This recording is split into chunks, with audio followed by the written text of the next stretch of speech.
BNP Jamaat এনসিপিকে গোলকধাঁধায় ফেললেন doctor Yunus. রাজধানীতে আওয়ামী লীগ ও অঙ্গ সংগঠনের আরও 5 নেতাকর্মী গ্রেপ্তার। আওয়ামী নির্বাচনে আওয়ামী লীগ অংশ নিতে পারবে না। বিবিসির বিরুদ্ধে আইনি ব্যবস্থা নেবেন ট্রাম্প। মেসির জাদুতে জিতল আর্জেন্টিনা। আসসালামু আলাইকুম। বার্ড নিউজ 24-এ আপনাদের সবাইকে স্বাগত জানাচ্ছি। আমি নাইমা আক্তার কেয়া। এতক্ষণ দেখছিলেন সংবাদ শিরোনাম, এখন দেখবেন বিস্তারিত। সরকার গত বৃহস্পতিবার জুলাই সনদ বাস্তবায়ন আদেশ জারি করেছে। এই আদেশ জারির আগে সনদ বাস্তবায়ন নিয়ে বিএনপি, জামায়াত ইসলামী, জাতীয় নাগরিক পার্টি সহ এনসিপি বিভিন্ন দলের মধ্যে মতভিন্নতা ছিল। রাজনৈতিক দলগুলোকে মতভিন্নতা কাটিয়ে সমন্বিত প্রস্তাব দিতে সরকার 7 দিন সময় দিয়েছিল, কিন্তু দলগুলোর মধ্যে কোনো আনুষ্ঠানিক আলোচনা হয়েছে বলে জানা যায়নি। এখন প্রশ্ন হলো, জুলাই সনদ বাস্তবায়ন আদেশ ও গণভোট নিয়ে কোন দলের আপত্তির কতটুকু বিবেচনায় নিল ডক্টর মোহাম্মদ ইউনূসের নেতৃত্বাধীন সরকার। জুলাই সনদ সংবিধান সংস্কার বাস্তবায়ন আদেশ জারির বিপক্ষে ছিল বিএনপি। তারা চেয়েছিল প্রজ্ঞাপন জারি করে এটা হোক। তাদের যুক্তি, এ ধরনের আদেশ জারির এখতিয়ার অন্তর্বর্তী সরকারে নেই, যদিও জামায়াত সাংবিধানিক আদেশের পক্ষে ছিল। বিএনপি চেয়েছিল গণভোট ও ত্রয়োদশ জাতীয় সংসদ নির্বাচনে ভোট গ্রহণ একই দিনই হোক। আগামী ফেব্রুয়ারি প্রথমার্ধে ভোট হবে, সেটি আগেই বলেছে সরকার। বিএনপির এ দাবি পূরণ হয়েছে, তবে এক্ষেত্রে জামায়াতের এই দাবি পূরণ হয়নি। জামায়াত জাতীয় নির্বাচনের আগেই গণভোটের দাবি করেছিল। সংসদে উচ্চ কক্ষ গঠন, পিআর সংখ্যানুপাতিক পদ্ধতি নিয়ে বিএনপির আপত্তি ছিল। বিএনপি চাওয়া ছিল উচ্চ কক্ষে 100 আসন বন্টন হোক নিম্ন কক্ষের আসনের অনুপাতে। ধরা যায় নিম্নকক্ষে একটি দল 150টি আসন পেয়েছে, তাহলে উচ্চকক্ষে তাদের আসন হবে 50টি। উচ্চকক্ষ নিয়ে বিএনপির এ ভিন্ন মত আমলে নেওয়া হয়নি।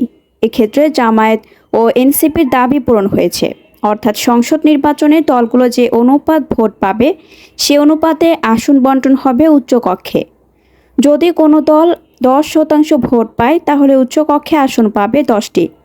সদস্যদের নাম তারা ঠিক করবে। সংবিধান সংশোধনের ক্ষেত্রে উচ্চকক্ষের সংখ্যাগরিষ্ঠতা, অর্থাৎ 100 জনের মধ্যে অন্তত 51 জনের ভোট দরকার হবে। বিএনপি সংবিধান সংশোধনের বিষয়টি উচ্চকক্ষে নেওয়ার বিপক্ষে। বিএনপির ভিন্নমত আমলে নেওয়া হয়নি।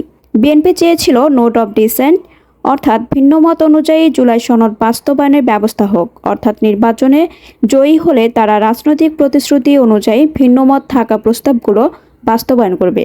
এ বিষয়ে বিএনপির দাবি আংশিক পূরণ হয়েছে।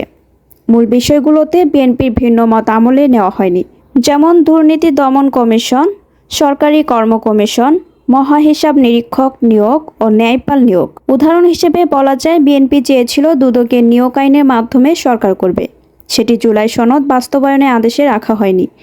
গণভোটে হ্যাঁ জয়ী হলে দুদকে চেয়ারম্যান ও কমিশনার নিয়োগ হবে বাছাই ও পর্যালোচনা কমিটির মাধ্যমে।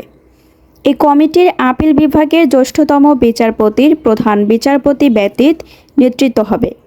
কমিটিতে হাইকোর্ট বিভাগের জ্যেষ্ঠতম বিচারপতি, মহাহিসাব নিরীক্ষক ও নিয়ন্ত্রণ সরকারি কর্ম কমিশনের চেয়ারম্যান, সংসদ নেতা ও বিরোধী দলীয় নেতার একজন করে প্রতিনিধি এবং প্রধান বিচারপতি মনোনীত একজন নাগরিক প্রতিনিধি থাকবেন।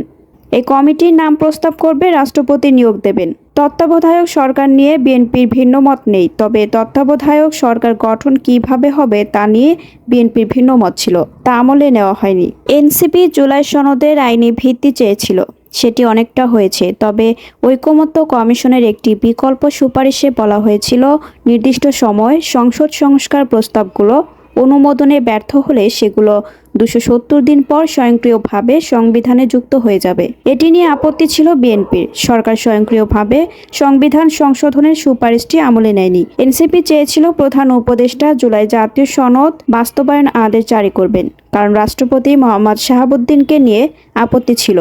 যদিও বাংলাদেশের সংবিধান অনুযায়ী আদেশ জারি করতে পারেন রাষ্ট্রপতি। শেষ পর্যন্ত রাষ্ট্রপতির নামেই আদেশ জারি হয়েছে। এনসিপি গণপরিষদ গঠন অথবা আগামী সংসদকে দ্বৈত ভূমিকা দেওয়ার পক্ষে ছিল। জামায়াতও দ্বৈত ভূমিকা দেওয়ার পক্ষে। জুলাই সনদ বাস্তবায়ন আদেশে আগামী সংসদকে সেই ক্ষমতা দেওয়া হয়েছে, অর্থাৎ আগামী সংসদ সংবিধান সংস্কার পরিষদ হিসেবে কাজ করবে। যদিও বিএনপি সংসদকে সংবিধান সংস্কার পরিষদের ক্ষমতা দেওয়ার বিপক্ষে ছিল। প্রধান উপদেষ্টা ও জাতীয় ঐকমত্য কমিশনের প্রধান অধ্যাপক মোহাম্মদ ইউনূসের উপস্থিতিতে জুলাই জাতীয় সনদে স্বাক্ষর করেন রাজনৈতিক দলগুলোর প্রতিনিধিরা। গত 17 অক্টোবর জাতীয় সংসদের দক্ষিণ প্লাজায় প্রধান উপদেষ্টা ও জাতীয় ঐকমত্য কমিশনের প্রধান অধ্যাপক মোহাম্মদ ইউনূসের উপস্থিতিতে জুলাই জাতীয় সনদে স্বাক্ষর করেন রাজনৈতিক দলগুলোর প্রতিনিধিরা। 28 অক্টোবর ঐকমত্য কমিশন জুলাই জাতীয় সনদ বাস্তবায়ন আদেশের প্রক্রিয়া সম্মিলিত রিপোর্ট সরকারের কাছে জমা দেয়। স্বাক্ষরিত সনদের সাথে এর ফারাক থাকায় নতুন করে রাজনৈতিক অনৈক্য সৃষ্টি হয়। সমঝোতার লক্ষ্যে অবশেষে ডক্টর মোহাম্মদ ইউনূস তার ইনোভেটিভ আইডিয়া বৃহস্পতিবার জাতির সামনে হাজির করেন। রাজধানীতে নাশকতার চেষ্টা ও 13 নভেম্বর লকডাউনের অংশ হিসেবে ঝটিকা মিছিলের প্রস্তুতিকালে আওয়ামী লীগ ও অঙ্গ সংগঠনের আরও 5 নেতাকর্মী গ্রেপ্তার করেছে ঢাকা মহানগর গোয়েন্দা পুলিশ। শুক্রবার রাজধানীর একাধিক স্থানে অভিযান চালিয়ে তাদের গ্রেপ্তার করা হয়। গ্রেপ্তারকৃতরা হলেন তৃণমূল জাতীয় শ্রমিক লীগ কেন্দ্রীয় কমিটির সভাপতি শহীদুল ইসলাম 50, গাজীপুর জেলা শ্রীপুর উপজেলার তেলিহাটি ইউনিয়ন শ্রমিক লীগের সাবেক সদস্য রুহুল আমিন, বাগেরহাট জেলা মংলা উপজেলা ছাত্রলীগের সাবেক সদস্য জাহিদুল ইসলাম, গাজীপুর জেলা শ্রীপুর উপজেলা শ্রমিক লীগের মহিলা বিষয়ক সম্পাদক মোসাম্মদ সাথী আক্তার ও ঢাকা জেলা কেরানীগঞ্জ থানার কালিন্দী ইউনিয়ন 2 নং ওয়ার্ড আওয়ামী লীগের সহসভাপতি কামাল হোসেন। গ্রেপ্তারকৃত ব্যক্তিরা নিষিদ্ধ ঘোষিত রাজনৈতিক সংগঠনের সক্রিয় সদস্য। শুক্রবার ডিএমপির মিডিয়া বিভাগ থেকে এসব তথ্য জানানো হয়। আওয়ামী লীগ আগামী জাতীয় নির্বাচনে অংশ নিতে পারবে না বলে জানিয়েছেন অন্তর্বর্তী সরকারের প্রধান উপদেষ্টা অধ্যাপক ডক্টর মোহাম্মদ ইউনূস। ব্রিটিশ আন্তর্জাতিক উন্নয়ন মন্ত্রী ব্যারনেস জেনি চ্যাপম্যানের সঙ্গে বৈঠকে এমনটা জানান তিনি।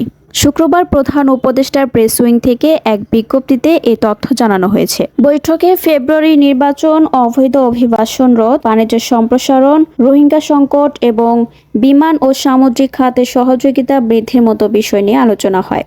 প্রধান উপদেষ্টা বলেন, নির্বাচন হবে অংশগ্রহণমূলক এবং ভোটার উপস্থিতি হবে ব্যাপক। তিনি উল্লেখ করেন, স্বৈরশাসনের 16 বছরের সময়কালে বিকৃত 3টি নির্বাচনে ভোট দেওয়ার সুযোগ না পাওয়া কোটি কোটি যুবক এবার প্রথমবার ভোট দিতে যাচ্ছেন। তিনি আরও জানান, দেশের সন্ত্রাস বিরোধী আইন অনুযায়ী আওয়ামী লীগের কার্যক্রম স্থগিত হওয়ায় তারা নির্বাচনে অংশগ্রহণ করতে পারবে না এবং নির্বাচন কমিশন দলটিকে নিবন্ধিত রাজনৈতিক দলের তালিকা থেকে সরিয়ে দিয়েছে। প্রধান উপদেষ্টা বলেন, জুলাই চার্টার বাংলাদেশের জন্য এক নতুন সূচনা হবে, যা গত বছরের জুলাই আগস্টের ঐতিহাসিক বিদ্রোহে অংশ নেওয়া লাখ লাখ মানুষের আকাঙ্ক্ষা প্রতিফলিত করবে। ব্রিটিশ মন্ত্রী চ্যাপম্যান অধ্যাপক ইউনূসের নেতৃত্বে প্রশংসা করেন এবং জাতীয় ঐকমত্য কমিশন ও রাজনৈতিক দলের মধ্যে জুলাই সনদ সম্পর্কিত চলমান সংলাপের গুরুত্ব তুলে ধরেন। তিনি অভিবাসীদের ব্রিটিশ আশ্রয় ব্যবস্থার অপব্যবহার নিয়ে উদ্বেগ প্রকাশ করে নিরাপদ ও বৈধ অভিবাসনের উপর গুরুত্বারোপ করেন। অধ্যাপক ইউনূস বলেন, তার সরকার নিরাপদ অভিবাসন নিশ্চিত করতে প্রতিশ্রুতিবদ্ধ এবং বৈধ চ্যানেলের মাধ্যমে আরও বেশি বাংলাদেশিকে বিদেশে কর্মসংস্থানের সুযোগ নিতে উৎসাহিত করবে। দুই নেতা রোহিঙ্গা সংকট ও বাংলাদেশে 10 লাখেরও বেশি আশ্রয় শিবিরে মানবিক সহায়তা অব্যাহত রাখার প্রয়োজনীয়তাও আলোচনা করেন। ডক্টর ইউনূস বলেন, শিবিরের যুবকেরা আশাহীন হয়ে বড় হচ্ছে, রাগান্বিত এবং হতাশ। আমাদের নিশ্চিত করতে হবে তারা শিক্ষা পাবে। বৈঠকে ঢাকা ও লন্ডনের মধ্যে বাণিজ্য ও সহযোগিতা বৃদ্ধির সম্ভাবনা নিয়েও আলাপ হয়। ডক্টর ইউনূস জানান, বাংলাদেশ উপকূলীয় ও সমুদ্র সংক্রান্ত গবেষণার জন্য একটি ব্রিটিশ গবেষণা জাহাজ কিনছে। মন্ত্রী চ্যাপম্যান দুই দেশের বিমান খাতের সম্পর্ক শক্তিশালী করার আহ্বান জানান এবং জানান, এয়ারবাস ইন্টারন্যাশনালের প্রধান শিগগিরই বাংলাদেশ সফরে আসবেন। বৈঠকে উপস্থিত ছিলেন জাতীয় নিরাপত্তা উপদেষ্টা doctor Khalilur Rahman, SDG coordinator Lamia Morshed এবং ব্রিটিশ হাইকমিশনার সারা কুক। বিবিসি দুঃখ প্রকাশ এবং ক্ষতিপূরণ দিতে অস্বীকৃতি জানানোর পর মার্কিন প্রেসিডেন্ট ডোনাল্ড ট্রাম্প বলেছেন, প্যানোরামা তথ্যচিত্রে তার বক্তব্য যেভাবে সম্পাদনা হয়েছে সে বিষয়ে তিনি আগামী সপ্তাহেই বিবিসির বিরুদ্ধে আইনি ব্যবস্থা নেবেন। শুক্রবার সন্ধ্যায় এয়ারফোর্স ওয়ানের সাংবাদিকদের তিনি এই কথা জানান। ট্রাম্প বলেন, তাদের বিবিসি বিরুদ্ধে সম্ভবত আগামী সপ্তাহের কোনো একটি সময়ে আমরা 1 থেকে 5 বিলিয়ন ডলারের একটি মামলা করব। শুক্রবার বিবিসি জানিয়েছে, 2021 সালের 6 জানুয়ারির বক্তৃতা সম্পাদনা ভুলবশত এমন ধারণা দিয়েছে যে প্রেসিডেন্ট ট্রাম্প সরাসরি সহিংসতাকে উস্কে দিয়েছেন। বিবিসি এজন্য দুঃখ প্রকাশ করেছে, কিন্তু বলেছে তারা এজন্য কোনো আর্থিক ক্ষতিপূরণ দেবে না। এই বিতর্কের ফলে পদত্যাগ করেছেন বিবিসির মহাপরিচালক টিম ডেভি ও বার্তা প্রধান ডেবোরা টার্নেস। আইনি পদক্ষেপ নেওয়ার পরিকল্পনা সম্পর্কে ট্রাম্প বলেন, আমি মনে করি আমাকে এটা করতেই হবে। তারা প্রতারণা করেছে, তারা আমার মুখ থেকে বের হওয়া কথাগুলো বদলে দিয়েছে। তিনি জানান যে এখনও তিনি ব্রিটেনের প্রধানমন্ত্রী কিয়ার স্টারমারের কাছে ইস্যুটি তোলেননি, তবে তিনি তাকে এই সপ্তাহেই ফোন দিবেন। এর আগে ট্রাম্পের আইনজীবী হুমকি দিয়ে বলেছেন যে বিবিসি যদি রিপোর্ট প্রত্যাহার না করে, ক্ষমা না চায় এবং ট্রাম্পকে ক্ষতিপূরণ না দেয়, তাহলে তারা বিবিসির বিরুদ্ধে মামলা করবেন। দুর্দান্ত খেলেছেন লিওনেল মেসি। ফুটবল জাদু দেখিয়ে নিজে গোল করলেন। চতুর্থ লাউতারো মার্তিনেজকে দিয়ে গোল করালেন। দুজনের দারুণ নৈপুণ্যে জিতল আর্জেন্টিনাও। শুক্রবার রাতে অ্যাঙ্গোলাকে 2-0 গোলে হারালো আলবিসেলেস্তারা। এ নিয়ে বিশ্বকাপ বাছাইয়ের শেষ ম্যাচে ইকুয়েডরের কাছে হেরেছিল বিশ্বকাপের ডিফেন্ডিং চ্যাম্পিয়নরা। এরপর টানা 3টি প্রীতি ম্যাচ জিতল আর্জেন্টিনা। ভেনেজুয়েলা আর পুয়ের্তো রিকোকে আগে হারিয়েছে কোচ লিওনেল স্কালোনির শিষ্যরা। এবার তাদের কাছে ধরাশায়ী হলো অ্যাঙ্গোলাও। এতক্ষণ আমাদের সাথে থাকার জন্য আপনাদের সবাইকে ধন্যবাদ। পরবর্তী সংবাদ দেখার জন্য আমন্ত্রণ এবং সাবস্ক্রাইব করে বার্ড নিউজের পাশে থাকুন।